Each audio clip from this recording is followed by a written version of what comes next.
ఇంట్లో 5గురు పిల్లలుంటే సందడి సందడిగా ఉంటుంది. ఈ 5గురు పిల్లల్లో ఎవరు ఎక్కువ అల్లరి చేసేవాళ్ళు? అంత అల్లరి లేదండి. ఈయనే అల్లరి. అమ్మ ఇక్కడ ఒకటి అల్లరికి, హుషారుకి, చలాకితనానికి, చిలిపితనానికి ఆ తేడా తెలుసుకుని చెప్పమ్మా. అల్లరి అంటే ఇప్పుడు నా ఇమేజ్ ఏమైపోద్ది, అల్లరి అంటే అల్లరుడు అని. నేనేమో చాలా రావుడు మంచి బాలుడు అనేలాగా నా ఇమేజ్ ఇది. నేను అలాగే చెప్తుండేవాడిని. నా ఉద్దేశం అదే.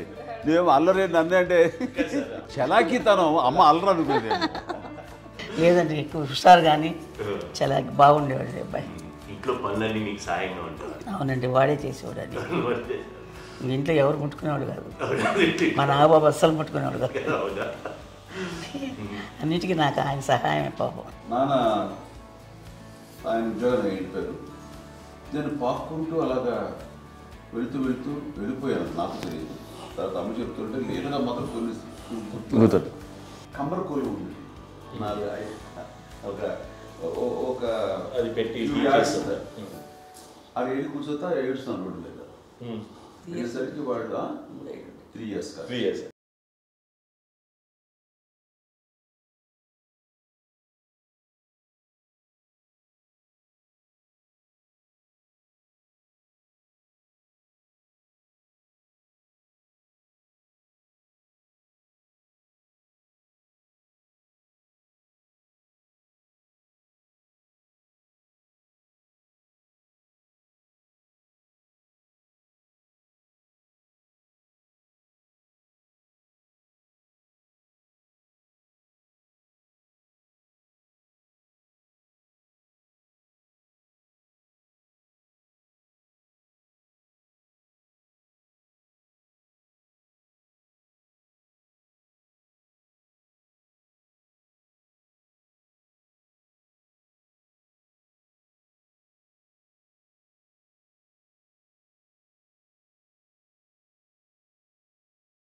చెల్లెళ్ళకి ఇచ్చిన సలహా ఏంటి?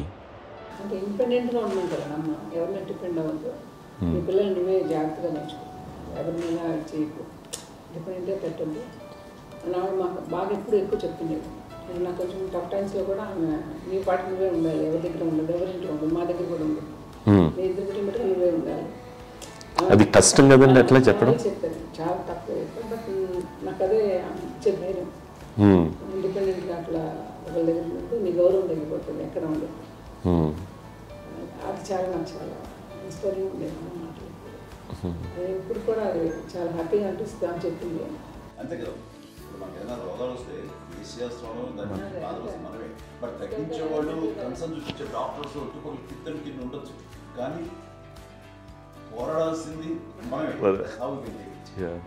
నాకు సార్ కొంచెం ఒక డిప్రెస్డ్ ఇదేదో వస్తే ఫేస్ ఒకటి నేనేదో ఇంకా మా అందరి నుంచి నేను సపరేట్ అయిపోయినట్టు ఒక సిచ్యువేషన్ వచ్చినప్పుడు అమ్మ నన్ను పట్టుకుని I'm there for you. Yes, ఎవరు నువ్వు అన్న ఎస్ అన్న ఫ్రెండ్స్ కానీ ఎవరైనా సరే ఎప్పుడు కూడా అలోన్గా మటుకు అనుకోకు, నేను నాన్న ఆవిడ నన్ను పట్టుకొని ఇచ్చిన అఫెక్షన్ లేదా ఫీలింగ్ అసలు బలం అన్నమాట. ఇంకా ఏమన్నా చేయగలను నేను, పర్లేదు లైఫ్లో ఏదైనా సాధించగలను అని ఒక భరోసా తల్లి దగ్గర నుంచి రావడం అనేది నాకు ఎవరు అవసరం లేదనిపించింది. అంత స్ట్రాంగ్గా ఆవిడ support, very strong, very practical. అంత స్ట్రాంగ్ చేసింది నాన్న చెప్పండి.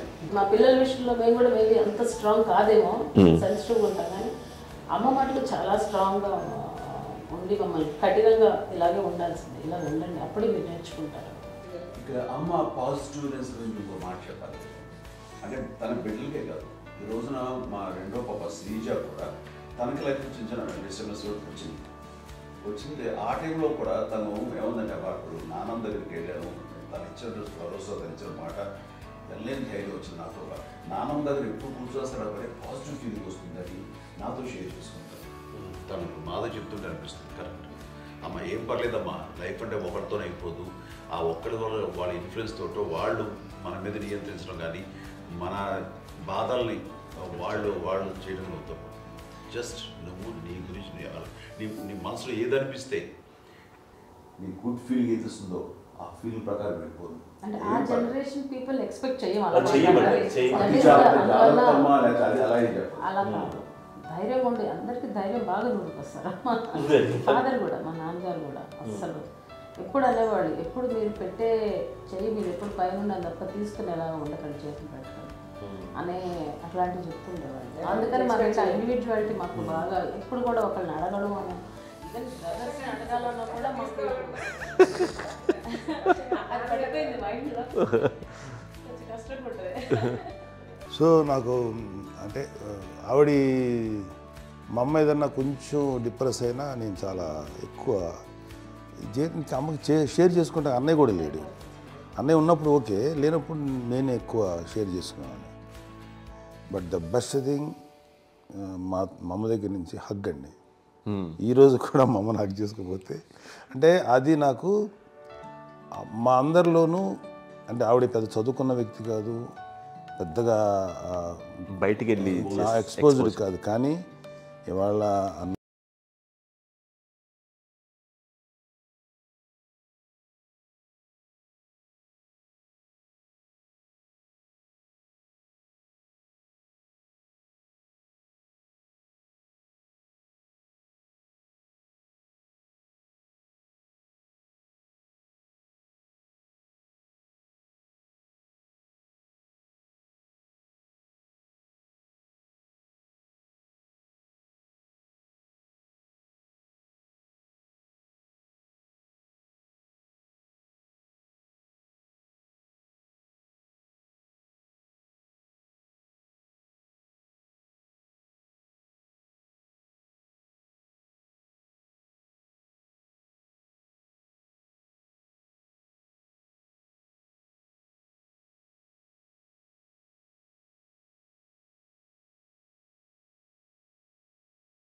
చెప్పాలంటే మీ అందరికీ ఆవిడ ఒక వైఫై లాంటిది. yes you can say that. yes ఇంకొక అడ్వైజ్ కట్టండి, అమ్మ విషయంలో నేను గొప్పగా ఫీల్ అయ్యేది, కానీ చాలామంది పెద్దలు రిటైర్ అయిపోయి విశ్రాంతి తీసుకుంటున్నటువంటి పెద్దలందరూ కూడా ఆచరించే విధంగా ఒక విషయాన్ని నేను గమనించాను. ఇప్పుడంటే నా దగ్గర ఉంటుంది కాబట్టి ఉన్నాను. అమ్మ విడిగా ఇంకొక ఇంట్లో ఉండేది, ఇన్ని సంవత్సరాలు నాన్నగారు దూరం దగ్గర నుంచి ఉండేది. 5 సంవత్సరాలు ఒంటరిగా ఉండి నన్ను బిడ్డలందరూ ఎవరు మా నాన్న వెళ్ళిపోయారు, నేను ఒంటరి అయిపోయాను అన్న ఫీలింగ్ అమ్మకు ఎప్పుడు ఉండేది కాదు. తర్వాత బిడ్డలు ఆయా వాళ్ళ టైం బట్టి వచ్చి చూసుకుంటూ సరిపోతుంది. అది వారమా, నెలక, 2 నెలక, అసలు ఒకసారి రాలేని పరిస్థితిలో ఉంటుంది. 5-6 నెలల పాటు ఇదే ఊళ్ళో ఉండి పక్క వీధుల్లో ఉండి ఎవరి పనులు వాళ్ళు బిజీగా ఉండి, ఎవరి షూటింగ్ వాళ్ళు బిజీగా ఉండి, ఎవరి ప్రొఫెషన్లో వాళ్ళు బిజీగా ఉండి, ఎవరి ప్రొఫెషన్లో వాళ్ళు బిజీగా ఉండి, తన సంసారం తను బిజీగా ఉంటాను. ఒకసారి అమ్మ ఏమీ ఫీల్ అయ్యేది, ఏంటమ్మా రావట్లేదు, అసలు పట్టించుకోవట్లేదు ఏంటి అంటే, అంతేలేమ్మా అని ఇలాంటి నిరసన మాటలు కానీ, ఈసరింపు మాటలు కానీ, లేకపోతే న్యూనతాభావం కానీ ఇలాంటివి ఎప్పుడు అమ్మకు లేవండి. వచ్చారు అబ్బాయి ఏం చేసి పెట్టడా చెప్పండి అంటూ చాలా పాజిటివ్ ఉండి ఇప్పటికీ కూడా తను సపరేట్ కిచెన్ మా ఇంట్లో ఎంతో ఉంటుంది. వేరే కిచెన్ ఎందుకంటే అమ్మకి మోస్ట్ స్ట్రెస్ బస్టర్ వచ్చేసినా లేకపోతే ఏదో రిలీఫ్ ఏంటంటే తన కిచెన్లో కూర్చొని వండుకు వండి అందరికి పెట్టాం. ఇప్పటికీ కళ్యాణ్ బాబు అక్కడక్కడ తిరిగేసి ఎక్కడో చేసి నిరసన చేసి అన్ని రకాలు చేసి వస్తే అమ్మకి చాలా జాలి. ఆడేదో ఇంక మేము గుడ్లా కష్టపడుతున్నాం కానీ ఆడి ఎంతలో వెళ్ళేదో మీ టీవీలో వాటిలో అది ఎక్కువగా చూపించేసరికి వాడే కష్టపడతారు, మేము కష్టపడలేదు ఫీల్ అమ్మకి అందులో వాటి రాగానే ఎలా వచ్చావా అని అమ్మ ఎక్కడ కళ్యాణ్ బాబు అంటే ముందు అమ్మను కానీ ఎక్కడ కళ్యాణ్ బాబు తను ఎక్కడ ఉంటాడో ఏదో ఉంటాడు తెలుసు. అది చూసిన తర్వాత ఎక్కడ తను వాడికి ఇష్టమైన బిర్యానీ అవి చేసి చక్కగా పంపించి అన్నీ చేస్తుంటాడు. అట్లాగా బిడ్డలకి పెట్టడమే తప్ప బిడ్డల నుంచి ఈ వయసులో ఎక్స్పెక్ట్ చేయడం లేకపోగా కొంచెం పట్టించుకోవట్లేదు అనే ఒక న్యూనత భావంలోకి వెళ్ళిపోయి సైకలాజికల్ డిప్రెస్ అయ్యే మదర్ మాత్రం కాదు. ఆ రకంగా మాకందరికీ భరోసా. మేము కూడా పెద్ద అయినా బిడ్డలు వాళ్ళ ప్రవృత్తి ఉద్యోగరీత్యా వాళ్ళు వృత్తిరీత్యా వాళ్ళు దూరం అయిపోయి మనల్ని చాలా కమ్యూనికేషన్ గ్యాప్ వచ్చినా సరే బిడ్డలు నాకు దూరం అయిపోయి పట్టించుకోవట్లేదు. ఇలాగే చూసావా వెళ్ళి ఎంత ఇదిగా వదిలేయేవాళ్ళు గురించి ఇప్పుడు ఏమైపోయాను అని ఇంత కించెం బాధపడలేదు వాళ్ళకి అంటూ నెగిటివ్ సైడ్ ఆలోచించే విధానం లేనే లేదు. అది మా అందరికి ఎంత కంఫర్టబుల్ అంటే అంత ఎంత కాదు. చూసుకోకపోతే మాధవ్ చూసుకుని మాధవ్ లేకపోతే నాగబాబు వెళ్తుంటాడు కడియడం వల్ల మా విజయ్ చూసుకుంటున్నది సరే నాకు కళ్యాణ్ బాబు తను చూసుకుంటుంటాడు. ఇలా ఎవరో కూడా వెళ్తూ ఉంటాం. అమ్మ మాత్రం అది వెరీ గుడ్ హెల్దీ. నేను చాలా మంది తల్లిదండ్రులు చూశాను, వాళ్ళు చాలా ఇబ్బంది పడుతుంటారు, పట్టించుకోవట్లేదు, మేము అర్థం చేసుకోగలము కానీ వాళ్ళు వస్తే బాగుంటుంది కదా అనేది ఉంటుంది. ఫీల్ అవుతారు. అవును, అలాంటి ఫీలింగ్ ఏం లేదు. పైగా బిడ్డలు వస్తే వాళ్ళు ఏం చేసి పెట్టాలా అనే ఆలోచన ఉంటుంది. అది వెరీ హెల్దీ. చాలా మంది ఆచరించాల్సిన ఒక విషయం. చిన్నప్పుడు అన్ని ఆనందాలేనా, మర్చిపోలేని దుఃఖాలు కూడా ఏవైనా ఉన్నాయా? అమ్మ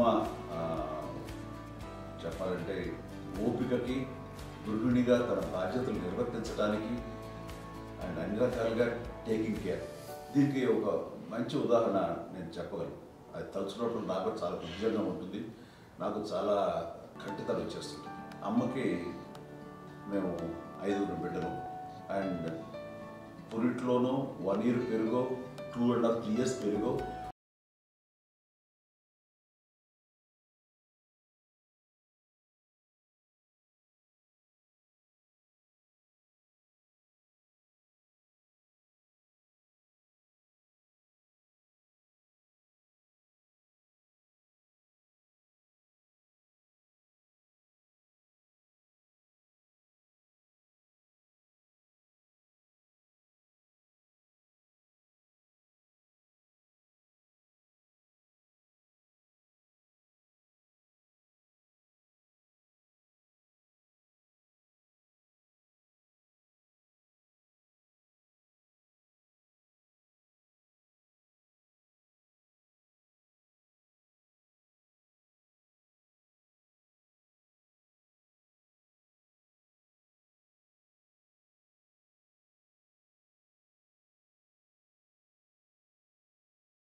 నెక్స్ట్ రిచువల్స్ ఎలా చేయాలో, గర్భకాలం ఎలా చేయాలో తెలియదు. అందరూ చిన్నపిల్లలే.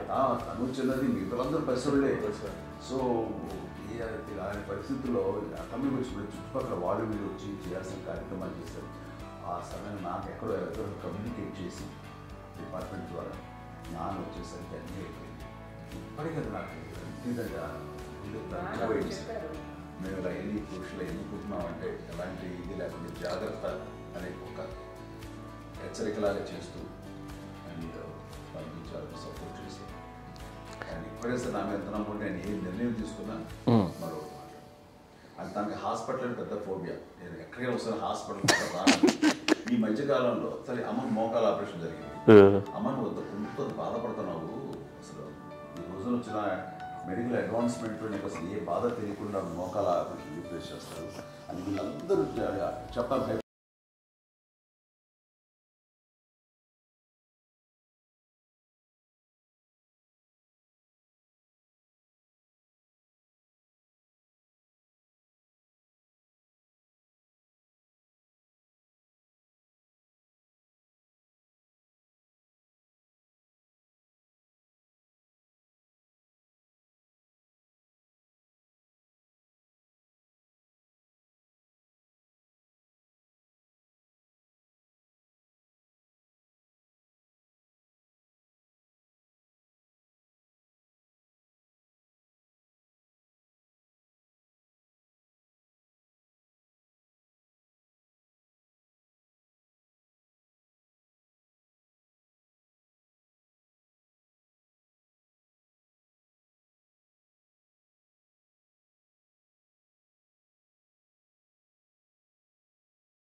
అదే అబద్ధం అండి. అది అన్నయ్య నన్ను గౌరవంగా మాట్లాడుతున్నాడు కానీ అన్నయ్య అవుట్ ఆఫ్ ప్రొటెక్షన్ మాట్లాడుతున్నాడు కానీ అవుట్ ఆఫ్ మాట్లాడుతున్నాడు కానీ అసలు ఎప్పుడు ఏ పని చేయలే. లేదు నిజం ప్రామిస్ అండి, ఏ పని చేసేవాడు కాదు. మా ఇద్దరికి మధ్యలో పాపం అన్నయ్య చాలా పని చేసేవాడు. ఎంత పని చేసేవాడు, నేను ఇచ్చిన తర్వాత మళ్ళీ నాకు ఏదైనా చిన్న పని చెప్తే అది కూడా నువ్వే చేయనివ్వండి. ఆ కోపం వచ్చేది, కోపం వచ్చి ఒకడు కొట్టేవాడు, కొడితే కోపం వచ్చేది తప్ప నేను వెళ్ళేవాడిని కాదు. అమ్మకి ఎప్పుడు ఏంటంటే ఒక ఇదే పని చేయడని, అంతే. నిజంగా ఏ పని చేసేవాడిని కాదు. అవునా? లేదు లేదు లేదు మహాప్రేమ.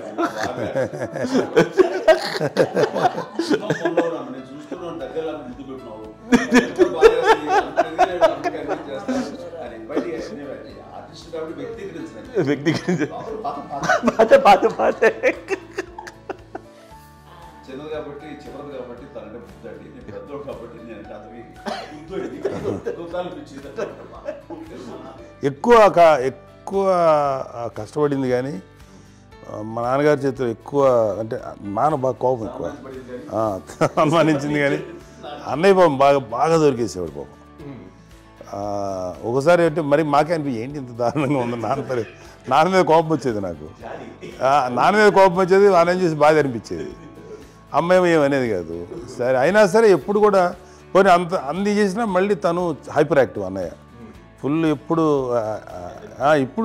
ఇప్పటికీ ఉన్నాడు. ఇప్పుడు ఈ రోజు కూడా అదే అన్నయ్య సేమ్ హైపర్ యాక్టివ్. యూజువల్గా పెద్ద కొడుకు కొంచెం అంటే సూపర్గా ఒక నిదానంగా ఉంటాడు అంటారు. బట్ అన్నయ్య దానికి జస్ట్ ఆపోజిట్. యూజువల్గా ఆఖరి పిల్లలు హైపర్ యాక్టివ్ ఉంటారు, అన్నయ్య పుట్టడమే భయంకరమైన హైపర్ యాక్టివ్. ఒకప్పుడు అమ్మాయిల్ని ఎక్కువగా బయటికి పంపించేవాళ్ళు కాదు, అబ్బాయిల మీద కూడా అనేక ఆంక్షలు ఉంటూ ఉండేవి. మీ పిల్లల్ని అలా ఆంక్షల మధ్య పెంచారా, లేకపోతే పూర్తి స్వేచ్ఛనిచ్చారా? అంటే మాకు మా నాన్నగారు కానీ మా అమ్మగారు కానీ అండి మాకన్నా చాలా బ్రాడ్ మైండ్ ఉన్న వ్యక్తులండి. ఎందుకంటే పిల్లలు ఎక్కడన్నా బయటికి వెళ్తే ఇప్పుడు మేమైతే భయపడిపోతాం.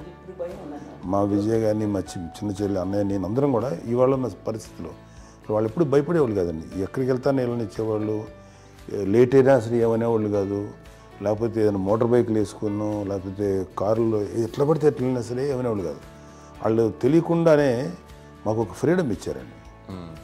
సో దట్ అదే ఆ ఫ్రీడంలో భాగమే అన్నయ్య కానీ ఇండస్ట్రీకి వెళ్ళాలంటే కూడా ఒక వ్యక్తి ఒక కొడుకు ఒక గొప్ప కెరీర్ని పర్సూ చేసుకుంటూ వెళ్తున్నప్పుడు నాన్నగాని అమ్మగాని ఓపెన్ మైండ్ తోటి అసలు నువ్వు వెళ్ళి నాన్న ఎంతకాలం వెళ్తావు నువ్వు ప్రయత్నించని చెప్పి అలా వదిలేశారండి. అన్నయ్య కూడా ఏంటంటే మోస్ట్ రెస్పాన్సిబుల్గా వెళ్ళి చాలా మేజర్ అమౌంట్ అన్నయ్యకి కూడా పెద్ద అమ్మకు వందలు ఇచ్చేది కాదు. కరెక్ట్గా ఆ ఇన్స్టిట్యూట్లో చదువుకునేటప్పుడు ఎంత ఇవ్వాలో కరెక్ట్గా ఇచ్చేది. తనకి ఎక్స్ట్రా ఖర్చు పెట్టుకుంటే అంటే అట్లా ఉండేది పరిస్థితి. అంతే కదా, అంత జాగ్రత్తగా అన్నయ్య కూడా అంత రెస్పాన్సిబిలిటీగా రెసిప్రోకేట్ అయ్యి చేసి అందువల్ల మా అమ్మ నమ్మకం మా అమ్మగారి మా నాన్నగారి నమ్మకాన్ని అంటే ఎప్పుడు అది వాడు ఇంత నమ్మకానికి 10 times ఇచ్చాడు.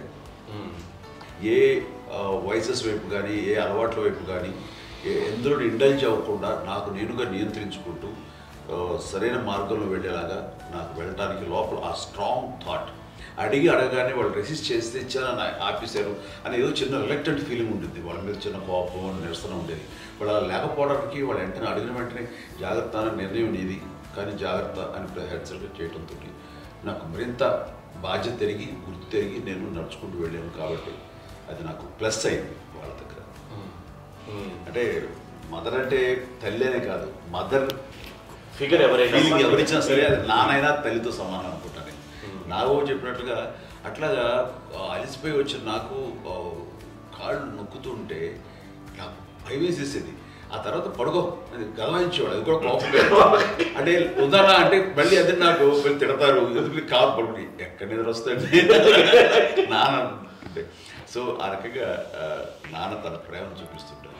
ఆ తర్వాత గోండా టైంలో కూడాను నేను ట్రైన్ కింద వెళ్తుంటే నాన్న అక్కడే ఉన్నారు రాజమండ్రి దగ్గర ప్రాంతంలో.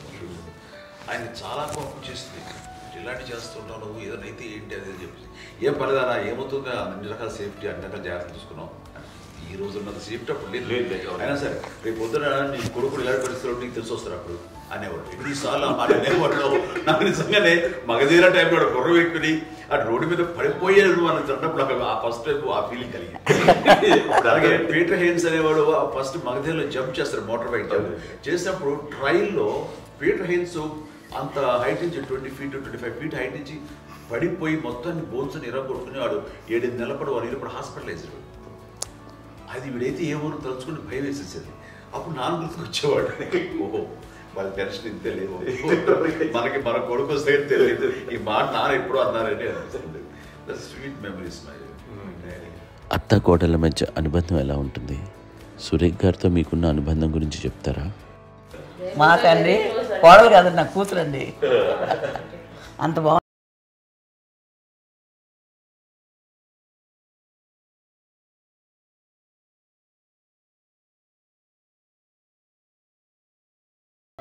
మీది ఒక అందమైన ఉమ్మడి కుటుంబం, అందరూ కలిసి ఉంటారు. ఇంత ఆనందంగా ఉండడానికి కారణం ఏంటి? దీనికి పునాది ఎవరే వేశారు? మా నాన్నగారి క్వాలిటీ నేను ఎగ్జాంపుల్ చెప్పగలను. అమ్మ వాళ్ళ ఇంట్లో పెద్దది, వాళ్ళ నాన్నగారు అంటే మా తాతయ్య గారు ప్రొహిబిషన్ డిపార్ట్మెంట్లో సిఐగా ఎస్ఐగా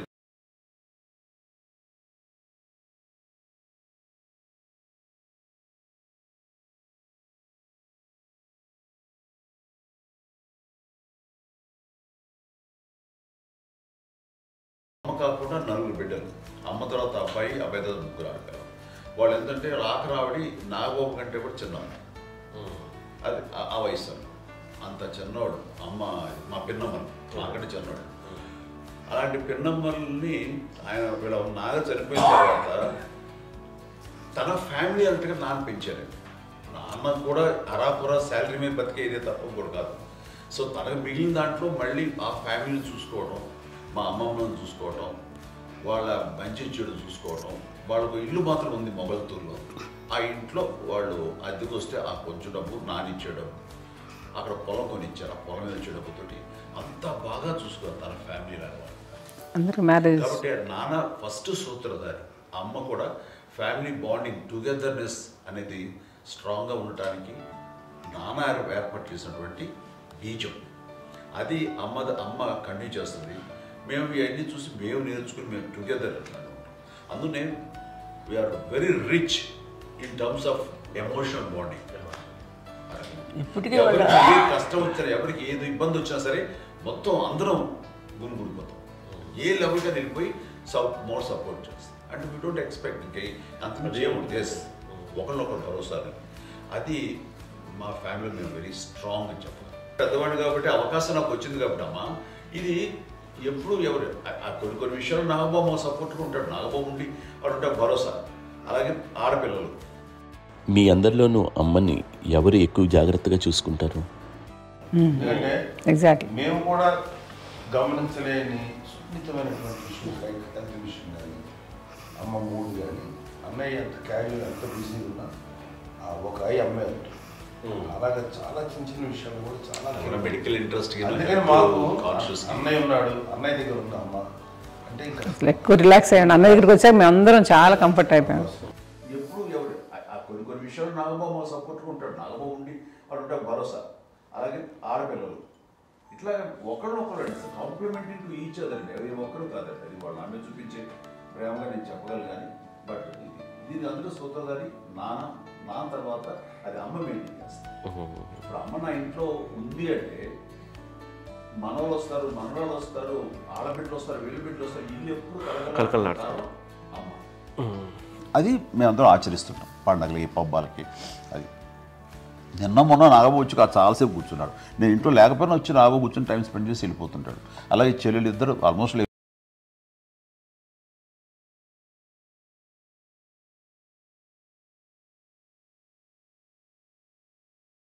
వాళ్ళకి మీరు ఇచ్చే సలహా ఏంటి? కలిసి ఉంటే బాగుంటుందండి. పిల్లలు తల్లి కలిసి ఇంకా అక్క చెల్లెలు తమ్ముడు అందరూ కలిసి ఉంటుంది. అన్యోన్యం అంతా సంసారం నిలబడుతుంది. లేకపోతే ఏముందండి ఇక్కడ వెళ్ళిపోతారు, విడిపోతే ఎక్కడ పడవాలి అని చాలా ప్రేమలు ఇప్పుడు లేవండి, తగ్గిపోయాయి. మెకానికల్ చాలా మటుకు ఏదో ఇంకా వాళ్ళ పనులు చేసుకోవడం ఏదో జరిగిపోతూ ఉంది అనుకోండి. అంత ప్రేమలు ఎక్కడ లేవండి ఇప్పుడు ఈరోజు. అంటే ఒకప్పుడు ఒకరికి ఇంకొకరు భరోసాగా ఉండేవాళ్ళు, అంటే అందరూ కలిసి సపోర్ట్గా ఇది చేయడం. ఎందుకంటే వీళ్ళ పెద్దనాన్నగారి పిల్లలు కూడా ఆయన చూసేవారు. మా నాన్నగారు అన్నయ్య గారు నాన్నగారు వాళ్ళ బిడ్డలు కూడా వాళ్ళ ఇక్కడే బిడ్డలు ఉన్నారు. నేనే పెళ్లి చేశాను. వాళ్ళు కూడా అమ్మాయి వాళ్ళ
ఇచ్చింది, ఎన్ని ఆస్తులు వచ్చాయి ఫిజికల్గా అనే దాని మీద కంటే కూడా ఇవి ఆస్తిగా తీసుకుంటూ దీన్ని విలువ ఎరిగి గుర్తెరిగి దాని ప్రభావం తెలుసుకుని అది కనుక మనం ఇచ్చిపుచ్చుకుంటే ఫ్యామిలీలో అంటే దాని మించినటువంటి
మా చెల్లెలు కూడా వస్తే నేను అనుకోవట్లేదు, సూర్య కూడా ఉంటుందని నేను అనుకోవట్లేదు. అలాంటి గొప్పగా ఇది. అండ్ ఆ రకంగా షీఈ్ వెరీ చాలా గొప్ప జన్మ. అమ్మకి చిన్న మానసికంగా చిన్న ఏదో ఒక డిప్రెషన్ ఏదో వచ్చింది. ఏదో నాన్న గుర్తుకొచ్చో, నాన్న లేరనో, అయితే వాళ్ళ అమ్మగారు కూడా అదే టైం చనిపోయారనో, తన దగ్గర ఉంటారు. ఏదో ఉన్నప్పుడు మేము అందరం సపోర్ట్గా ఉండి మా పొలం నా దగ్గర ఉందిగా అని చెప్పేసి అప్పట్లో అమ్మ వేరేగా ఉంది. ఉన్నప్పుడు ఒకటే మాట అమ్మ, నీలాంటి గర్భం అంటే అంజనమదే గర్భం అని బయట ఎన్నోసార్లు నా ఫ్రెండ్స్ కానివ్వండి, బయట కానివ్వండి, కొన్ని సందర్భాల్లో మీటింగ్లో కానివ్వండి, స్పీచెస్లో కానీ అన్నవాళ్ళు ఎంతోమంది అన్నారు. వాళ్ళ మాట అంటే రీజన్ తెలుసా నీకు? కోటాను కోటల్లో ఎంతమంది తల్లులకు నీకు వచ్చిన అదృష్టం, నీకు లభించినటువంటి గౌరవం ఎవరు లభిస్తున్నాం? బిడ్డలు ఎంతోమంది చేత కొనియాడబడుతున్నారు, ఎంతోమందికి సహాయపడుతూ ఆ రకంగా వాళ్ళందరి యొక్క ఆశీస్సులు పొందుతున్నారు. కానీ ఎంతోమందికి నిరంతరం హెల్ప్ చేస్తూ వాళ్ళ ఇది చూసుకుంటున్నారు. అవి ఆ భగవంతుడు మీరు చేసిన పూజలో ఉన్న ఆ భగవంతుడు మన నెక్స్ట్ తరాలకు కూడా మనకి ఇలాంటిది వారసత్వంగా ఇస్తూ అదే రకంగా కొనసాగించేలాగా మాకు అదృష్టం ఇచ్చారు. ఇంతమంది ఎవరు నీ నుంచి వచ్చిన వాళ్ళే, నీకు ఇది ఎంత గొప్ప గర్భం, ఎంత గొప్ప జన్మ నీది. అలాంటిది నువ్వు ఇలా అవ్వబెట్టి ఎంతసేపు ఇది హై లెవెల్లో ఉండాలి నీ ఫీలింగ్స్గా నువ్వు కానీ. అంతే నువ్వు ఇలాగా కుంగిపోవడం ఏంటమ్మా చెప్పినప్పుడు ఇది నీది కాదు, నాది కాదు, నువ్వు నమ్ముకున్న భగవంతుడు నీకు ఇచ్చింది అనుకుంటావు కదా. నువ్వు ఆ భగవంతుడి కృతజ్ఞత తీర్చుకునేలాగా ప్రతిరోజు ఆయన ధ్యానించు, ఆయన పూజలో ఉండు, నీకు ఆయనే ధైర్యం ఇస్తాడు. అంతేగాని నువ్వు నెగిటివ్ సైడ్ ఆలోచించకమ్మా. మా అందరికీ పాజిటివ్నెస్ ప్రివైల్ చేసిన దానివి, ఇచ్చిన దానివి, అందించిన దానివి. అలాంటి నువ్వు నెగిటివ్ వైపు వెళ్ళిపోకూడదు అంటే అంతే. మళ్ళీ అటుపక్క ఎప్పుడు గెలలేదు. ఆంజనేయ స్వామి భక్తి ఆయనలో ప్రవేశపెట్టి చెప్పాలంటే ఆయనకి నేనే నేను నమ్మిన దేవుడు ఇంట్లో నేనే ఇంట్రడ్యూస్ చేశాను. నానంత ప్రగాఢంగా నమ్మి ఆయన దానివల్ల లబ్ధి పొందారు. ఆయన అందులో మమ్మల్ని మించిపోయిన స్టేజ్కి వెళ్ళిపోయారు. ఆయనతోటి ఆంజనేయ స్వామితో ఇంటరాక్ట్ అవుతూ అట్లా ఆయన నమ్ముకుంటుంది. ఆయన నానంటారు అంతా నా గురువు, నా పెద్ద కొడుకే, పెద్దోడే. గురువు